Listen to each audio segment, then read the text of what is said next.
Hello, நீங்கள் உங்கள் குழந்தைங்களோட கடவா பற்களை சின்ன வயசுலேயே ரிமூவ் பண்ணியிருக்கீங்களா? அப்போது இது உங்களுக்கான வீடியோ. நான் உங்கள் டென்டிஸ்ட் டாக்டர் தாமரைச்செல்வன்.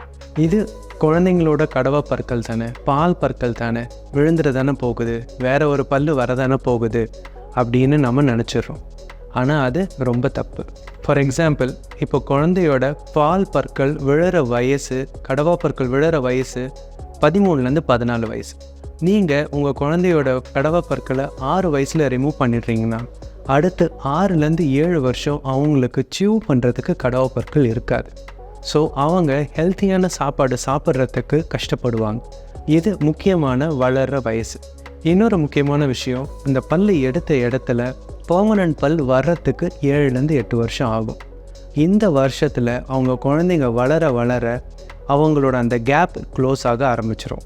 ஸோ வர பற்கள் தெத்து பற்களை வரத்துக்கு நிறைய வாய்ப்பு இருக்குது. முடிஞ்ச வரைக்கும் உங்கள் குழந்தைங்களோட பால் பற்களை சேவ் பண்ண ட்ரை பண்ணுங்கள்.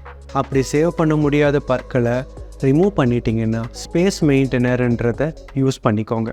இந்த ஸ்பேஸ் மெயின்டெனர் உங்களோட பால் பற்கள் விழுந்த இடத்துல பெர்மனன்ட் பல் வர வரைக்கும் அந்த இடத்த ஹோல்ட் பண்ணி மெயின்டைன் பண்ணிக்கும். ஸோ பெர்மனன்ட் பல் வரத்துக்கு கம்ஃபர்டபுளாக இருக்கும். ஒன்ஸ் அந்த பெர்மனன்ட் பல் வந்துருச்சுன்னா இந்த ஸ்பேஸ் மெயின்டெனரை ரிமூவ் பண்ணிக்கலாம். இதை டென்டிஸ்ட்டை கேட்டு தெரிஞ்சுக்கோங்க. தேங்க்யூ.